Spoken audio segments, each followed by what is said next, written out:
Welcome to Peace Place. It's Sunday, 6 p.m. And tonight we're going to have a great guest, James Sorensen, who will be teaching us about the basis of the universe being electricity and not gravity, as many physicists would like to believe. Anyway, I just want to remind everybody, don't forget, we have a conference coming up uh, August 7th to 11th.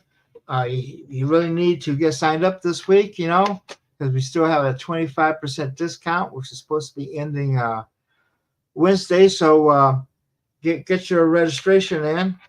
And the hotel is also taking reservations, for the conference. If you have a problem with the hotel for any reason, please give me a call, 520-463-1994, and let me know. If it's a matter of not enough rooms, we can get that fixed or whatever. And but just give me a call, and I could probably get it fixed if there's any kind of issue there. And I would also like to remind people we need you to sign up for the Tesla Tech YouTube channel. Subscriptions are free. We have over 600 videos you can watch for free, and you should be supporting. Support the channel, supports us, supports all the research that we have going on here, and our ability to bring it to you. On our website, if you go to our testatech.info, there's a yellow box there. And in the yellow box, you have a direct link to the Tesla Tech channel. We also have a link to our conference directory where you just look up any conference, click on it, or bring up all the speakers in that conference in an easy to read format. And then we also have a speaker directory, and we still are adding speakers to that from past conferences and that. It's an ongoing work. It takes a lot of time. So please be patient with us on that. And then, of course, the direct link to Steve's Place Live. So anyway, you can see the past of tomorrow. What has happened in the past is a pretty good indicator of what's going to happen tomorrow. There's a lot of original work out there that may clue you into what you're working on, because a lot of times the current work that you see, they might have missed something from in the past, and here's a way to go back to the original work and check it out. I encourage everyone to get an exclusive membership. It's $9.99 a month. You can't beat that with a stick. We have a couple thousand videos up there. You can access the stuff 24/7 and that. And like I say, become an exclusive member. It's $9.99 a month. You figure these advertisements or these videos, well, a lot of them just can't get anymore. And anyway, if you also become a member, you get badges, and by badge, we know how long you've been a member. And we may be doing some premiums on that down the road here. Anyway, like I say, go join it, and become a member for $9.99 and see everything. So, with that out of the way, here's James Sorensen. Welcome to the show, James. James wrote a book called Nature of the Atom. He's a member of the electric universe. And do you want to take it from there? Yeah, thanks for having me on, Steve. The electric universe is a passion of mine. I've been involved for quite a while, and I find it really interesting. I hope you'll find this presentation to be enlightening. It's if you'll go ahead and bring up that first slide. So the electric universe is a lot of theories, and it'd be impossible to cover even a few of them in an hour.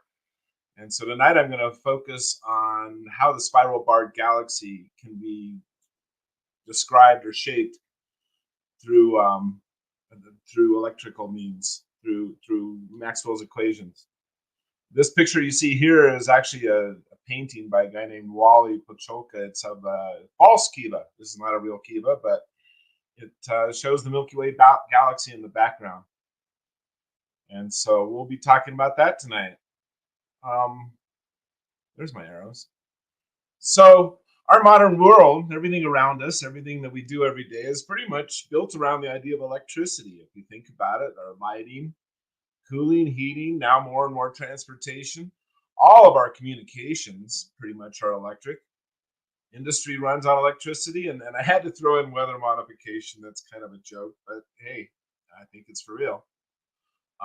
So electricity is everywhere, but mainstream cosmology that we learn about every day and here on NPR radio and everything, they believe that there is absolutely no electricity in space. Well, okay, they're starting to accept it, and they'll maybe say, well, maybe a little bit over here, but it's not very prominent.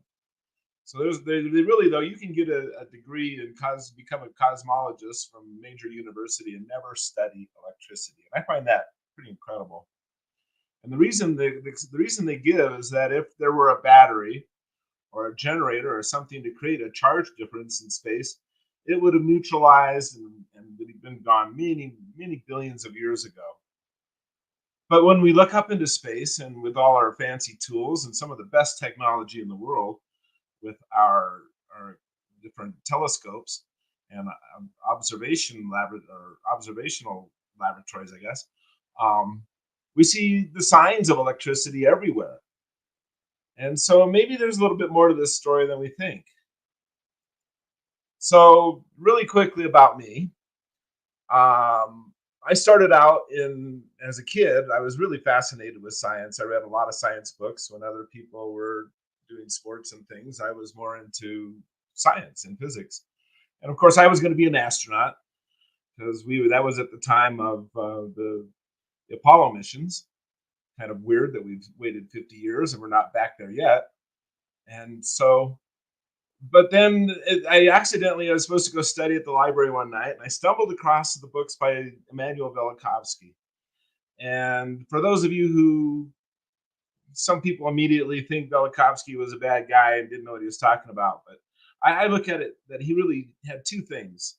One is he presented in his first book, Worlds in Collision, a lot of evidence in myths and religious stories that something major cataclysms have happened on this earth in our history, and they were written about. And he took a lot of flack for that book. And then the second book he came out, and it was more of evidence, physical evidence all around the planet showing the results of these cataclysms. And this book really opened my mind to the idea that, well, maybe my father doesn't know everything, and definitely my pastor didn't know everything. And so this was a major turning point in my life, was to have picked up those books. I then studied electrical engineering for a while, but then I found the computer and started programming. And I just became obsessed with programming. You can blame the computer all you want, but they do what you tell them. And so I found that really refreshing because a lot of the science at the time I just couldn't follow. It didn't seem correct. Then about 12 years ago, I stumbled across the thunderbolts.info site, and this is I read it every day. They have a morning called the Thunderbolts picture of the day, much like the NASA's astronomy picture of the day, and it just something to drink a little coffee over and start the day with lots and lots and lots of different stories about how electricity is really all around us. And then really major change starting was event was to read The Electric Sky by Donald Scott. And this book just seemed to bring everything together and present it in a very easy for a layman like me, pretty much, to understand how electricity is all over in space. And I really suggest the book if you haven't seen it. That this eventually Electric Universe led me to working on a theory with a gentleman from the Netherlands, Ido Kahl, about the atom, and the basic premise being that the atom actually the nucleus has a structure, and that structure determines the properties of the elements. So we ended up writing a book, four of us. You can see it over there on the right. And then I got involved with the Sapphire Project, and since I'm a computer programmer, I've been working with data my whole life. And so my job was to bring together all the data from the Sapphire Project. And those who don't know the Sapphire Project, it was an attempt to show that electricity is very important in our understanding of the sun. And so I've been involved with that. And then I'm really totally into giving presentations and helping people because, like I said about the Electric Sky book, it just really brought the world. It made it concrete. It wasn't all these bizarre theories that didn't make sense, and it was very refreshing, very healthy to read that book. So I like to give presentations. I'm in Colorado. If you're interested in me giving a presentation, let me know.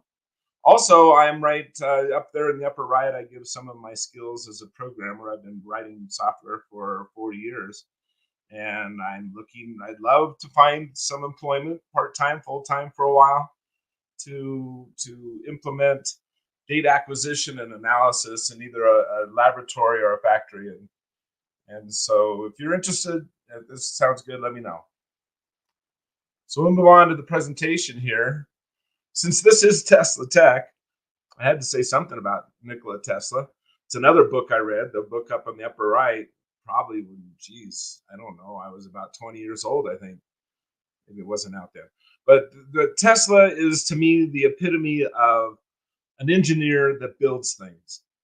We have Einstein who thought a lot about things, but this is a Tesla tech, not Einstein tech. If you think about it, there's not a lot of tech we can attribute to what Einstein has done. Yet our entire modern electric world of generators and transformers and everything came from Nikola Tesla, and the guy is just a brilliant, brilliant person. So a lot of he really didn't talk much about the subject we're talking about tonight, about electricity and the cosmos.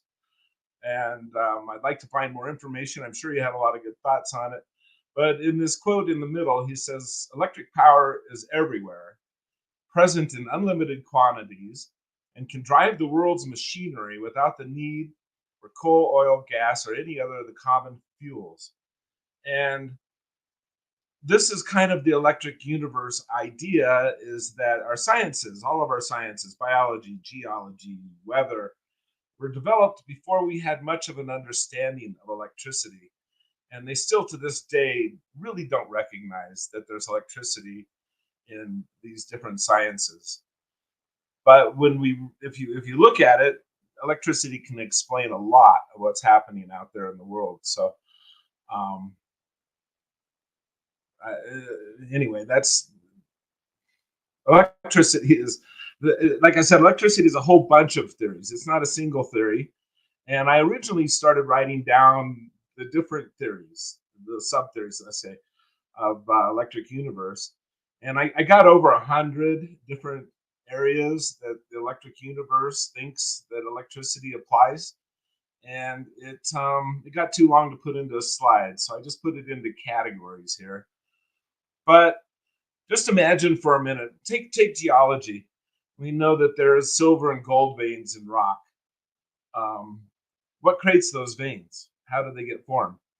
And is it possible that back in earlier days when the solar system was structured or arranged differently, that huge thunderbolts struck the planet, and in the process of striking rock, actually created or changed.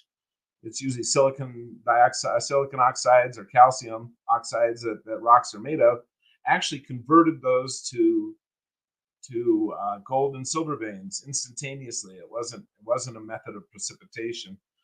So that's kind of the idea of what. Well, another one would be biology. We got trees. In fact, I have a little bit better slide. Let me go on to that one. The idea, though, is that electricity is really in all the sciences, and we are just now beginning to see it. If you think about Einstein and his theories, he never worked with plasma very much. We didn't understand it when he created his theories. So is it possible he would have come up with some different ideas if he understood plasma? So that's the electric universe. And there's the thunderbolts.info site, I think, is a good site if you're interested in pursuing this further. Here's another idea, is that this is a concept called earthing. And you see in the middle picture, it says that there's 300,000 volts between the surface of the Earth and the upper ionosphere, or the ionosphere. And my question is, what does it do? And if you look at modern science, well, evidently nothing. because I never learned in school. They never taught us about this. They never described it. This might be the first time you've ever heard about it, but every 6 feet, the voltage changes 350 volts. Does it do anything? Maybe it lifts tons of water to the top of a redwood tree every day. Maybe it powers the weather. Maybe it creates high and low pressure areas. There could be all kinds of things that electricity does, and we just never talk about it. Yes, earthing is grounding. It's so the book Earthing is, well, anyway, the idea there being is that the best source of negative electrons is to take your shoes off and go step in the earth, and that's very healing. So here's another picture. This picture on the upper left, I believe, is Mount Shasta. Is the wind creating those clouds, or is that some kind of electrically formed? The electricity is forming it. Do hurricanes, are they electric motors, or are they generated completely by wind? And what makes them rotate? This is a question that shows up all over in the sciences, is what causes rotation. So electricity, I believe, is everywhere. And so we're gonna go over this tonight. The first thing we'll talk about is the electric plasmas. It's something a lot of people don't really grasp very well, but it's a very simple concept. And then we'll talk about the conventional belief that gravity is pretty much the only force in the cosmos, and therefore all of our equations are all built around the idea of gravity. But that is being more and more accepted, that there's electricity everywhere and plasma. The sun is plasma, the nebulas are plasma, the intergalactic gases are plasma. Maybe there's some electricity in space. And I could go through dozens of different things in cosmology that would be changed by this theory, but tonight I'm just going to try to focus on the spiral barred galaxy. What shapes the galaxy? And our Milky Way is a spiral barred galaxy. Why is it in the shape it is, and what makes it rotate? What holds it together? And if we have time, then I'll get into the controversial subject of the Big Bang and dark energy, which is also another idea that comes out of the electric universe. So this is a picture. This is actually allegedly a picture showing dark matter and the different galaxies and stars in space. Mainly, these are galaxies, and rather than dark matter, I like the picture because it shows things about plasma. If you can see, we have these cells, these round pockets. This is an attribute of plasma that is just built into the way plasma works. And so if you imagine the universe looks more like this, where everything is connected together through this web of electric currents, then that's kind of where this presentation is headed, is to give you a new outlook on what the universe might look like. So we'll first start off with gravity cosmology. And I see here a question from Felix: can light be magnetized? I don't think it can be magnetized, but I do know, I was looking up today, how do we detect magnetism? And they came and found that it is through the light, the polarization. They look at the polarity of light coming through the telescopes. And from that, they can tell that it's a magnetic field there. So, but I'm not sure light itself can be magnetized. So we'll go on to gravity cosmology. This is what we're taught every day. This is what I was raised with. And these are just a few simple ideas, but 13.7 billion years ago, a big bang happened where basically a singularity of infinite density exploded, and that started our entire universe. This was created by a guy named Lemaitre. He's actually a priest. And to me, this is a creation story. I don't know if it belongs in science. The universe is expanding. So the Big Bang happened and it's been expanding. And that dark energy is driving that expansion. So we can't see dark energy. We can't detect dark energy. But because the universe is expanding, we think dark energy must exist. So then black holes are at the center of all the galaxies and holds them together and shapes them. This is due to the fact that we don't see enough stars in the galaxy or enough material, matter. And since matter and gravity are considered that the more mass you have, the more gravity you have, we need more gravity to hold a galaxy together. Therefore, there's invisible mass at the center of our galaxies. And then we have something called dark matter, and that explains other things we see about galaxies that we don't understand. Um, for example, if you look at our solar system, we have Mercury, and I think the rotation of Mercury is 87 days. I could be wrong, but it's pretty short. Venus is a little bit longer. The Earth, I believe, is 1 year for rotating around the sun. And then as we go out further and further, you get out to Pluto, and you find out that Pluto has not gone around yet since we discovered it. It's still on its first orbit of the sun. So the point being that the inner planets rotate at a very quick speed, whereas as you get farther and farther away from the sun, they rotate at a much slower speed. Anyway, um, if you look at the galaxy, though, we find out a galaxy is almost like a solid plate. It's like a disk where the outer stars take as long a galactic year to go around as the inner stars. So the dynamics of the galaxy are way different than the dynamics of our solar system. And they really can't be applied against each other or compared. We also believe stars are internally powered fusion reactors, and that the massive gravity and temperature in the center of the sun is causing fusion to occur, and that's what powers the sun. That's a whole story I won't even get into tonight because that'd be a 2 hour lecture of its own.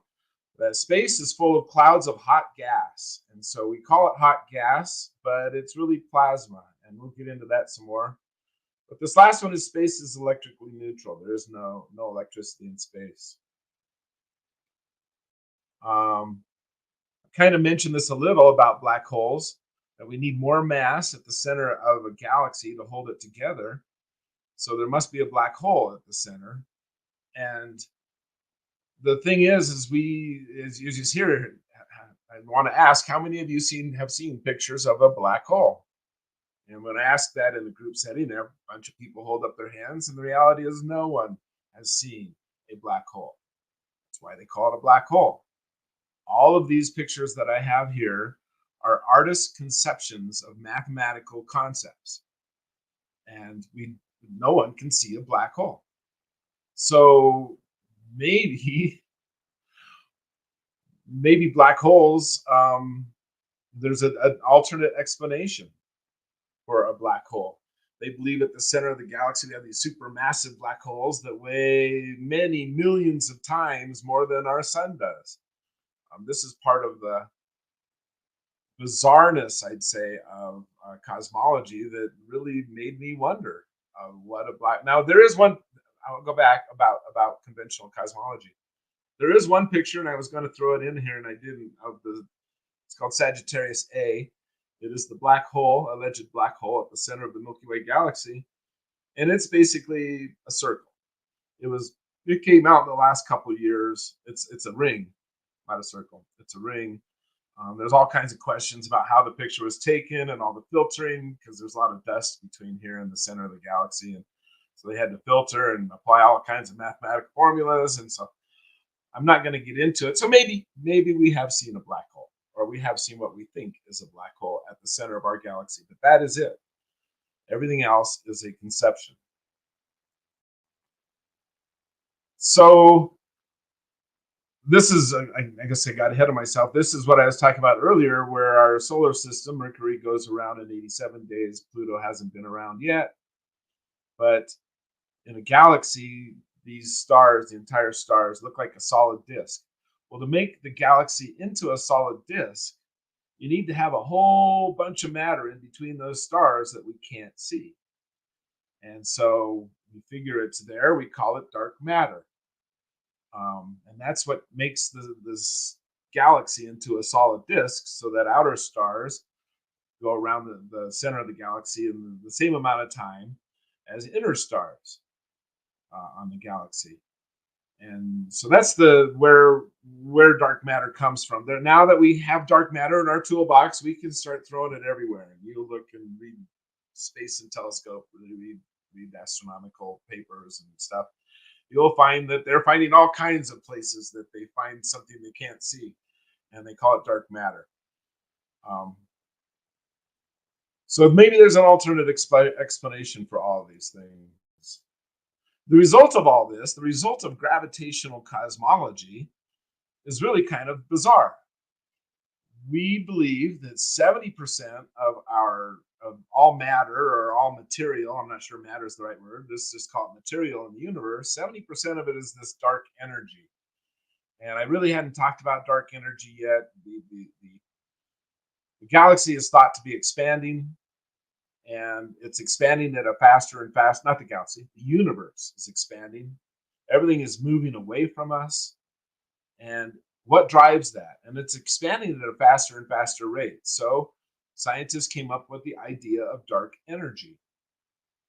Dark matter, I just discussed a little bit, I've been discussing in the last couple slides. It helps us to understand the shape of a spiral barred galaxy. And that leaves 5% of everything we know, we actually know. The rest of it we don't know anything about. It's 95% of dark energy, dark matter we cannot detect. We can only see the effects of it. But what we actually look at when we look up into the sky, we see stars and nebula and planets and quasars, and we believe in neutrinos. And I think it's interesting that black holes are part of what we actually see because we can't see them. But that's kind of bizarre. And this quote in the bottom left is, it's an embarrassment that after all the money and all the billions of dollars in telescopes and radio telescopes and all the equipment and theorizing, that we don't know what 95% of the universe is, and we cannot detect it. We cannot observe it in a laboratory. And we're spending billions of the Large Hadron Collider. They're focusing on trying to find dark matter. It's just kind of a bizarre. It's something we should almost be ashamed of, that we haven't come up with a better theory. Oh, 2 slides, almost the same. So this is the same slide. Basically, look at a different picture. This is this whatever. So the way that you can tell if a scientific theory is, you can never prove a scientific theory, but you can disprove it. And the way you can get an idea that a scientific theory is correct is whether or not you can make predictions, or whether or not new observations fit your theory. And so I went on to different places and looked and found all these different headlines that basically say, dark energy, astronomers still clueless about the mysterious force pushing galaxies apart. Well, that doesn't sound like they have a solid scientific theory if we're still clueless. We're every time we look up into space, we see something that goes against our conventional theories or is a question. And rather than sit back and start over and say, how can we change our theories? Instead, we just tack on something new to the theory. So until I'm spending more time talking than I hoped, it's going fast. Time's going fast here. A couple basic points. Electromagnetism. Now that's electromagnetism. They go together. A moving charge creates a magnetic field. So if you have, and a moving magnetic field moves a charge. They're opposites. One's a generator, one's a motor. And this is key. This is very key in that you have to have an electric field or electric charge, electricity moving in order to create magnetism. Also, a big question we have in cosmology is, why does everything rotate?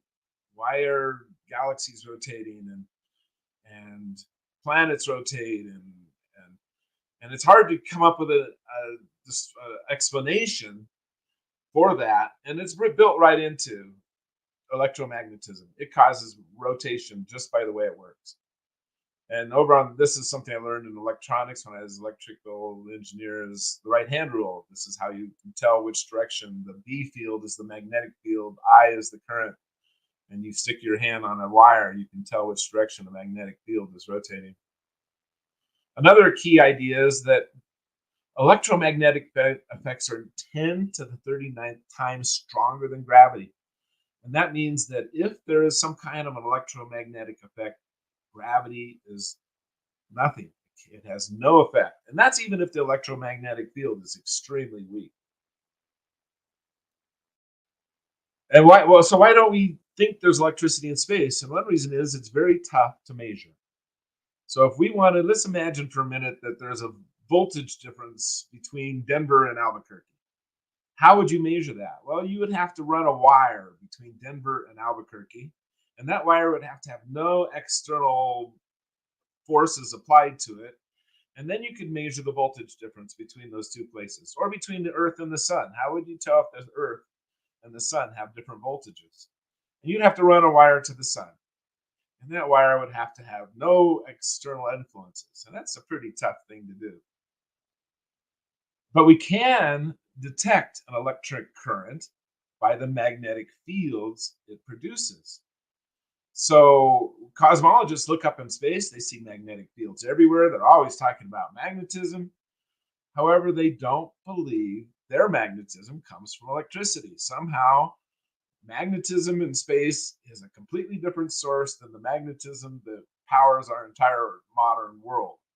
You do not need to know anything about electricity to become a cosmologist. And so this is a basic misunderstanding in my mind about what electricity and what magnetism is. So we're going to talk about plasma, the idea that everything out there, the sun is a plasma, nebula are a plasma. Well, what is a plasma? And if we see in the upper right corner, this is a solid. All these atoms in the upper right corner of this picture are the nucleus of an atom, and then the little blue dot is an electron around that nucleus. And if they're packed really tight together, we have a solid. If you apply some energy to it, it melts, it becomes liquid, and there's a little bit of spacing starts to happen between the atoms. If we apply more energy to a liquid, then the atoms separate, and now we have a gas. Those are the three states of matter we usually talk about. But there really is a fourth state, plasma, and that's when we continue to apply energy and the electrons become separated from the nucleus. And this is called ionization. And in the 1920s, Irving Langmuir was looking at plasma and he thought it looked alive. He thought it looked like blood plasma. So he called it plasma. And it behaves in very specific and predictable ways. So a couple of properties is it works in different modes. We can have dark mode plasma where it doesn't have any glow to it or you can't really see it. There's a glow mode and an arc mode. And so these three different modes of plasma occur in different ways in the sciences. One thing that plasmas do is it separates elements. So you get carbon over here and oxygen over there, and a plasma will automatically do this. I'm going to have to speed up a little, so I'm going to kind of skip over some of these. But it organizes into cells and filaments, as I showed you in the image earlier, and it induces rotation. And this is a big question in cosmology, is what makes things rotate. Also, we can experiment with it in a laboratory. You cannot experiment with dark matter, dark energy, or black holes in a laboratory. So that's kind of cool that we can actually have it in our hands and do something with it and run experiments rather than just theorize. So where is plasma? Well, plasmas are the sun. It's in fluorescent light bulbs. It's in our auroras. A candle is a plasma. These are all highly energetic states of matter where they've ionized. We use it in industry. The upper left is actually a plasma rocket. Up on the upper right is plasma welding. These other ones are plasma chambers. We use it in this bottom picture in the middle with the rectangles, the bright white rectangles. That's used in the manufacture of semiconductors. So plasmas can be used to etch or remove material. And it's very directed. As you can see, those are very well-defined vertical edges to this. This is a plasma etch machine created that. So we use plasma. We're very familiar with plasma. We know all about it now. Well, maybe not all. Um, Also, plasma can undergo something called a Z-pinch. And I meant to have a picture in here showing a Z-pinch on Earth, but these are all nebula. And you can see, if you look at the bottom left picture there of this nebula, it almost looks, if you imagine that's a wire that stretches to the right and left quite a ways. It might stretch miles for all we know, and in this case, light years. And it pinches at a certain point. The magnetic field becomes so strong that it pinches, and this is what they call in plasma. They call this a Z pinch. So this is a phenomenon we see in the cosmos all the time. Is this type of a pinch? And plasmas do not behave like a hot gas. So here's a candle, which is a plasma in this electric field. You can see that the gravity and the rising hot air and everything don't mean anything. The electric field overwhelms it and pushes the fire to the left. But cosmologists don't talk. They talk about plasma. They say it's a plasma. They use the word plasma, but then they talk about it as if it's a gas. And they do not use the science behind plasmas. They think of them as billiard balls, a whole bunch of atoms bouncing around like on a pool table. Whereas a plasma scientist would call those charged particles, not billiard balls. We use things like Boyle's law and the ideal gas law to mathematically describe a gas. Well, electric universe, we call the Maxwell's equations for electromagnetism. Science, you're always reading about bow-shocks and shock waves and things like that we've detected in space. Well, electric universe, we call those double layers. We talk about the magnetosphere and the heliosphere. I think the heliosphere is where Voyager 1 and 2 just crossed over the heliosphere. In the electric universe, this is called a plasma sheath. These other three don't really match one-to-one, but the solar wind is a plasma coming from the sun. It's a flow of charged particles, a rain of charged particles. It is an electric current. It behaves like an electric current. It creates magnetic fields like an electric current. It is not a hot gas moving from one place to the other.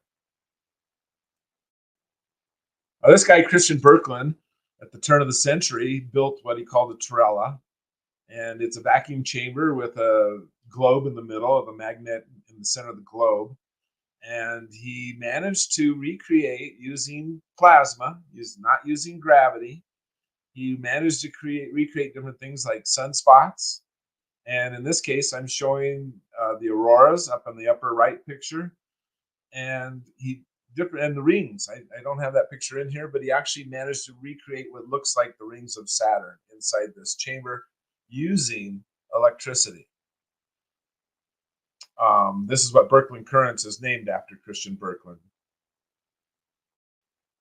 So this guy, Donald Scott, is he taught university level electricity to students for, I believe, 30 some years. And this is the book I mentioned at the very beginning, The Electric Sky, that he wrote, discussing these different principles. And he created a theory, or he didn't create a theory, he mathematically derived a theory that shows that the question I had when I read this book is, okay, there's huge intergalactic currents. Well, who made them? Some power company on Earth got a contract to build electric currents and electric conduction lines, and who maintains them? And so it has to be something that's self-organizing. And I really can't get into a detailed explanation of this, but what he found is that there are counter-rotating shells, and they aren't really shells. It's a continuum. But in order to show it graphically, it's shown here as being different colored, in this case shells, and it rotates, and this is a self-contained thing held together by the Lorentz force that creates these large galactic currents. There are currents that go between stars. There are currents that go between the Earth and the Sun. And this is his theory on how this is what creates these currents and how do they operate. So let's get into spiral barred galaxies. This in the 1956, this gentleman named Winston Bostic did a lot of experiments with plasma, and he had two different plasma circuits. He would vaporize wires with high, it would take a capacitor bank, run a lot of current through a couple of wires, they would vaporize and generate plasma. And he discovered that he could see what looked like the formation of galaxies, of the spiral barred galaxy inside his equipment. He did a lot of experiments. This is just one picture. He had a lot of different things that he demonstrated using plasma. This is another gentleman, Anthony Pratt, and he is a well-renowned physicist, lots of credentials, lots of committees, worked for the government in plasma. He was at Lawrence Livermore, and he was testing computers for X-ray hardening. And he would take 10 trillion watts of power and run them through a couple wires, and then that would generate copious amounts of X-rays that they tested computers to see if they could handle the explosion of an atomic bomb. And 10 trillion watts is 5 times the world's power generation at the time. This is a couple nanoseconds long, so it didn't last very long at all. But he saw inside this equipment the formation of what he thought were spiral barred galaxies. And then he discovered the guy from the previous slide, Winston Bostic, and he had already seen these things. And so they got together and talked and worked together.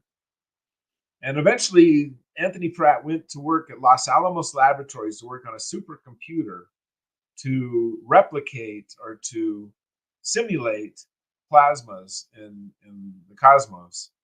And he has this book, The Physics of the Plasma Universe, talks about his simulations on electron beams, Birkeland currents, galaxy formation, transmission lines. So he did a lot of work on the supercomputer. And so here's the picture of what he did. Over here we start with two plasma conductors, let's say, and as they start to come together, they mix together. And they eventually, as we go through these 10 steps, they create a spiral bar, the shape of a spiral barred galaxy.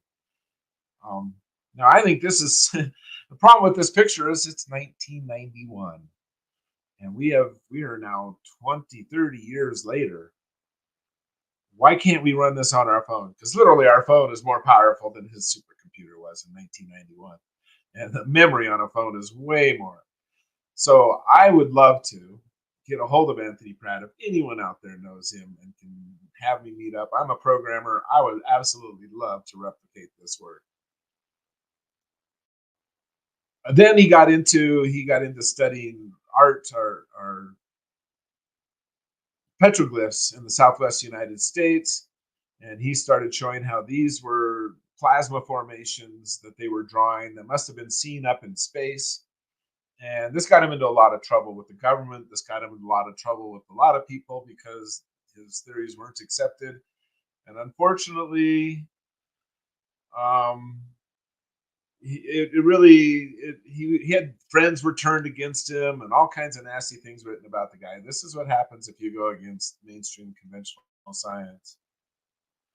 However, now this is a picture that was article that I just found yesterday. And it shows that here we have in space these, they call it a river of galaxies, where each one of these white lines is this flow of galaxies that are all connected together. And that's interesting. I like to see the video, Maria. So we're more and more, we have to accept it as we look into space. We have to begin to accept these theories because more and more proof is coming out that electricity exists. And so we're seeing lots and lots of changes. We're seeing the filamentation. We're seeing magnetic ropes. This picture down here at the bottom in the middle is the Crab Nebula. And what's really interesting, if you look at it in infrared, you get the picture to the right. And this looks like a homopolar motor. This looks like a motor, and it's right there in the middle of the Crab Nebula. This is not, to me, look like something formed by gravity. This is something contained by electric magnetic fields. Um, we're seeing filamentation. We're seeing the separation of elements. We're seeing helixes. This bottom left picture shows, looks kind of like it's twisting like DNA. Um, so we're seeing more and more. In fact, the previous slide, this is a Herbig's Haro object, and you can see the twisting on the left image here. You can see the twisting and the helix within that. So more and more we're seeing what looks to be electrical effects, and maybe starting to, more and more cosmologists are starting to accept the idea that, okay, there's electricity in space, but it doesn't do it. So a part of the theory that Don Scott had about Birkeland currents is that there's counter rotation going on. And if you remember that image, showing the different colored lines.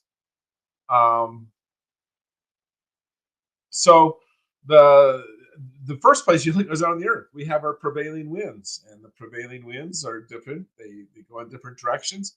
I've always wondered what in the world causes those. I've heard explanations about what causes those, but I don't find them credible. This, to me, is, if you imagine a Birkeland current coming into the North Pole and coming into, they go in and out, both in and out of the North and South Pole simultaneously, that this counter rotation we're seeing here is being caused by electricity coming from the sun and trickling into our Earth and causing the winds to blow in the opposite directions. So Don Scott started looking around, and he found this. Now, this picture at the bottom is kind of hard to understand, but this is a galaxy called NGC 1068, and they've colored it red and blue. And so those who are familiar with Doppler shift or redshift know that red objects are moving away from us and blue objects are moving towards us. So we can tell the rotation of this object by the red part is the side of the galaxy that's moving away. The blue part is the side of the object moving towards us. But in the center, you see it reverses. We have blue and red where there's two different disks, and one runs one way and one runs the other way. And if you can find a gravitational explanation for this, that would be awesome. But I think this is showing that a massive, huge Birkeland current, bigger than the size of this galaxy, is actually powering and causing the galaxy to rotate. And I got to show this slide. I'm going to share my screen. So if you can, Steve, show this. I'm sharing a video from YouTube. If you can show that, thank you. This is the North Pole of Jupiter. Now, this is a very short video, but you can actually, if you look close enough, you can see that there are 14 concentric rings on the North Pole of Jupiter, and it's very short. So we'll run it again. And you can see the counter rotation going on inside this image. So these are 14 concentric circles rotating. There's other evidence similar to this, but explain this using common gas equations. This to me is phenomenal. I love this picture. Okay, can you go back to the slides? Thank you. So, okay, we've gone through the counter rotation, the Birkeland currents. This is just a whole new controversial topic to bring up at this point. But we mentioned dark matter earlier and dark energy. Well, dark energy is used to explain why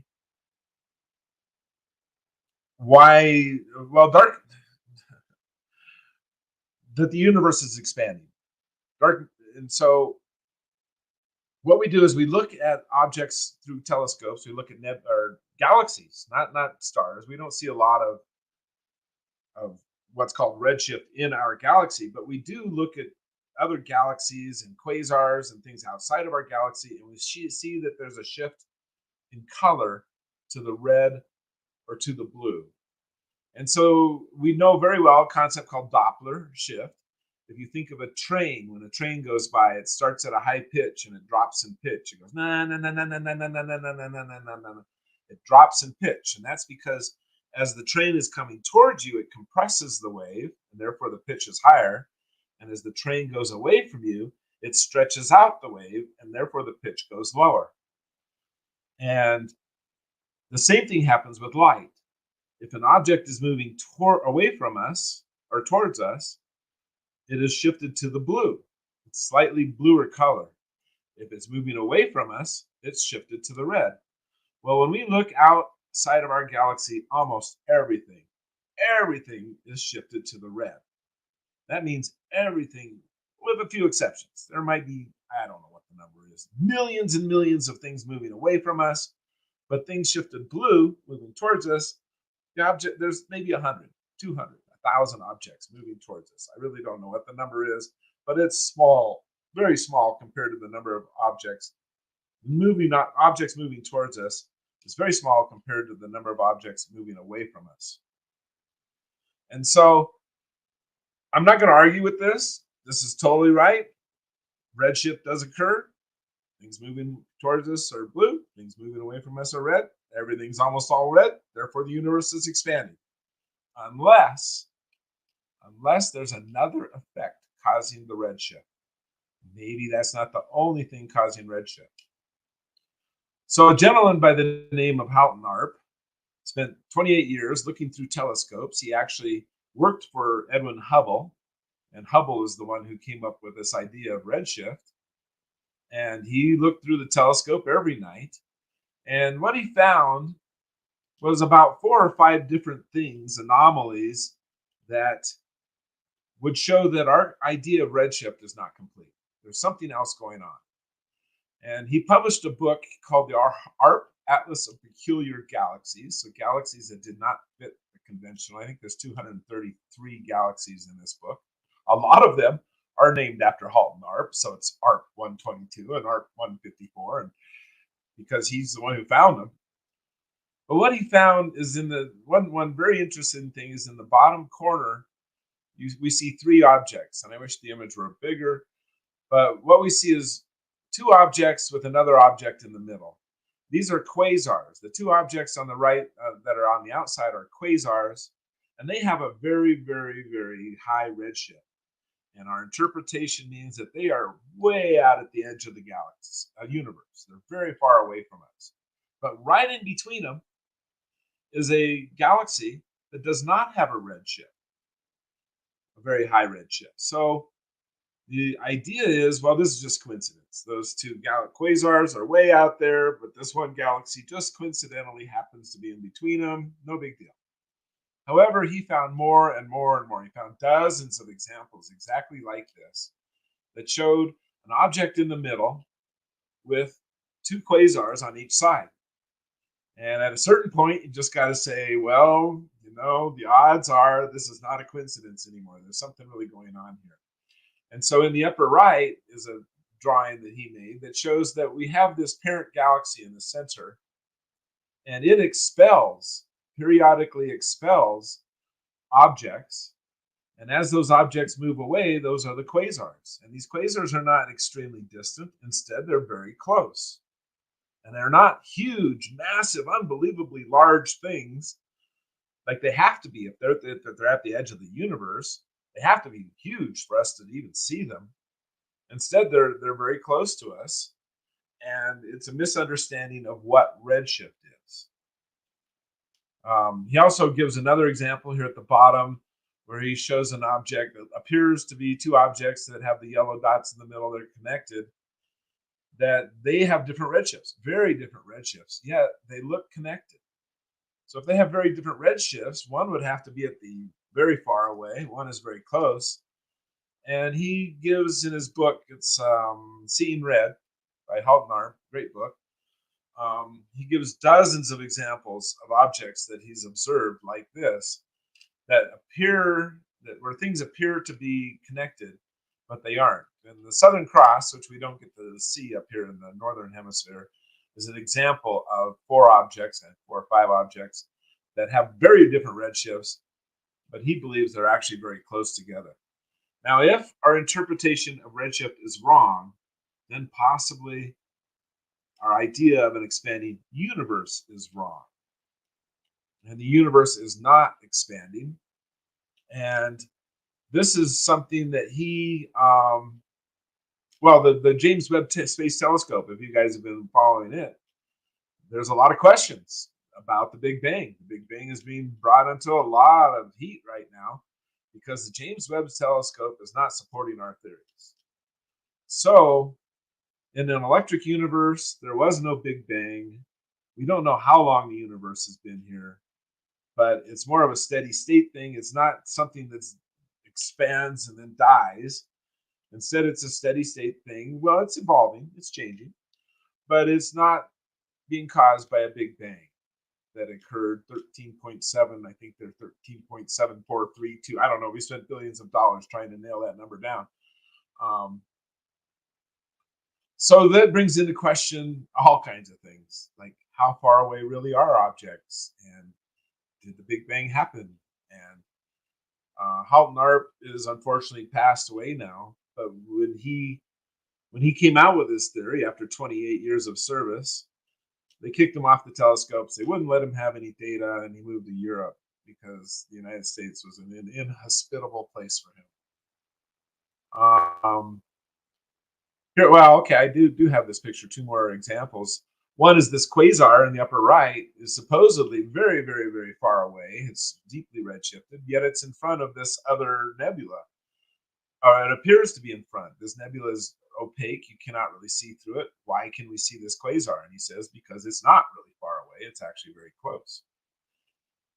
This picture in the middle on the left is a statistical analysis. If he's right on, and I really can't get into it, but this is proof beyond a shadow of a doubt, if you read the book and understand what he's saying here, that redshift is quantized, and we don't understand it fully.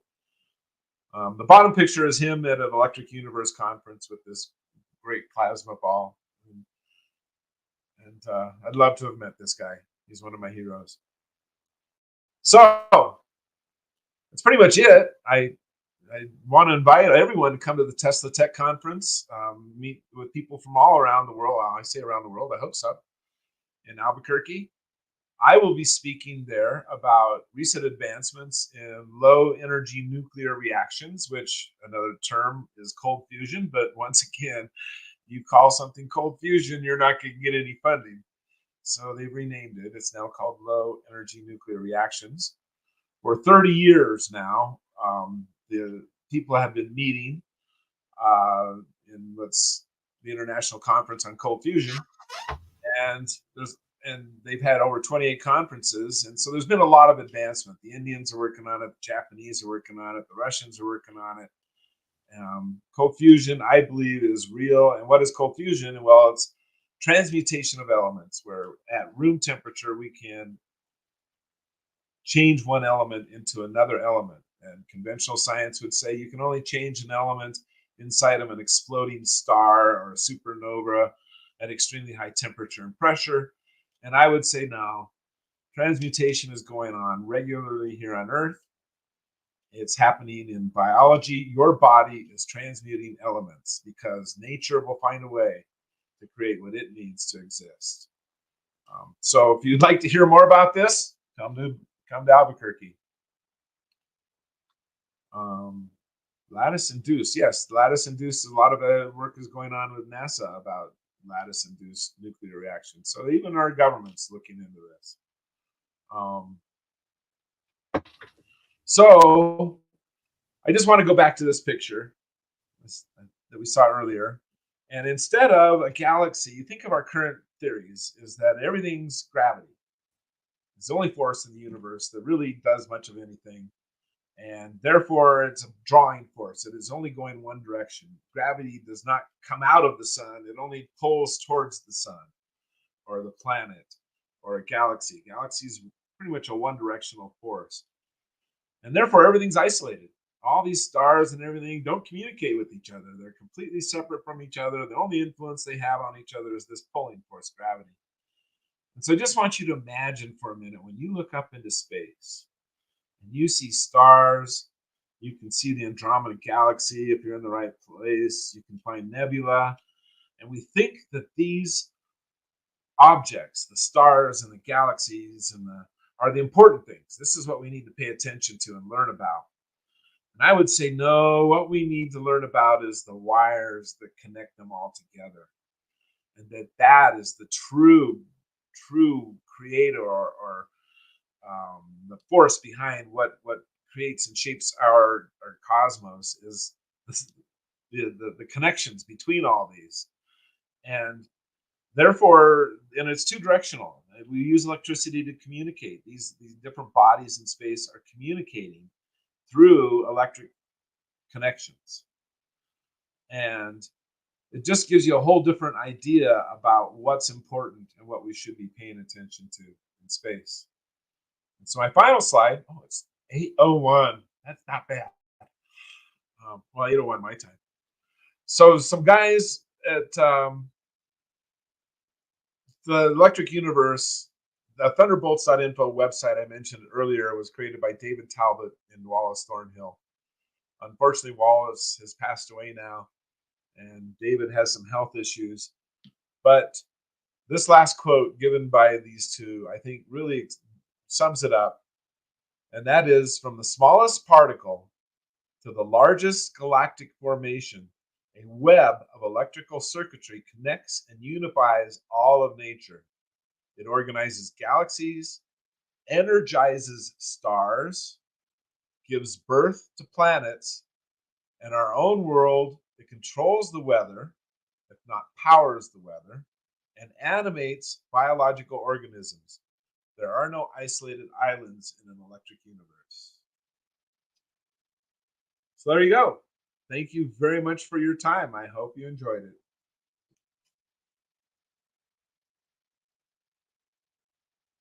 Are there any questions that I tried to keep up on questions? Oh, Maria said it sounds like alchemy. When we have discussions about this, we're supposed to talk transmutation. You can't use the word alchemy. Well, at the test of the tech, I'm going to use the word alchemy. Damn it, that's what it is. It's alchemy. It's the transmutation of elements into other elements. And I'm not the alchemy has a bad reputation, but that is exactly what we're talking about. First, I'd like to remind everyone to be sure and hit that thumbs up button there to let us know that you like the show and everything. And as far as alchemy, and I think alchemy works hand in hand with LE and R. I don't know if Exactly. anyone remembers Joe Champion. He was able to transmute different materials into gold. And one of the things he demonstrated at one of our conferences was he took sodium and he had a little thing of mercury, triple distilled mercury, so it's pretty pure. And then you start putting in sodium, but you had to do it very carefully because the thing literally would explode. Okay, so there's little slivers of it, and you just keep at it until it no longer does that, and then you put like water on it to burn off the sodium, right, the excess sodium.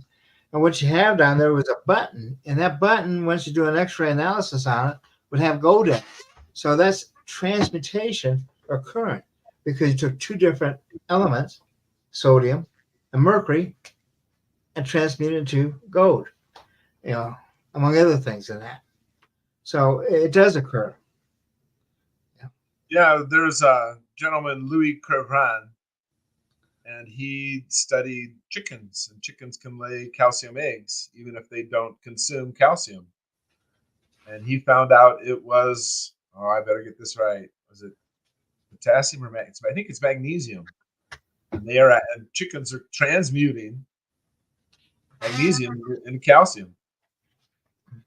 And there's all kinds of evidence like this, but the science absolutely refuses to accept the idea that elements can be changed at room temperature. Yeah. it's just amazing, and the technology is out there. But you know, we're being told all the time this stuff is impossible. It's only when you go out there and actually experiment on your own that you find out, hey, it's possible. You know, Yeah. and Well, before Louis Kerr ran, they did a lot of experiments with seeds, and they found that the elements in the seeds when the plant grew were different than what were in the seeds originally. And so I love it in Jurassic Park when they bred all female dinosaurs so that the dinosaurs could not propagate on their own. And the scientist, I can't remember the actor's name.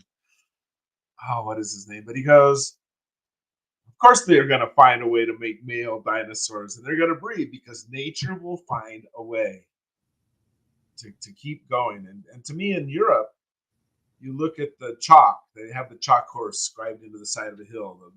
Underneath the topsoil is chalk. Well, did that topsoil blow in from the distance, or did plant life create the topsoil out of the chalk?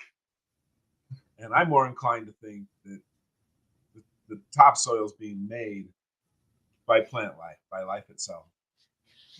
I tend to believe that too. So, so it looks like everyone had a really good time tonight, and you had a really good show. And I'm looking forward to seeing you at our conference this summer.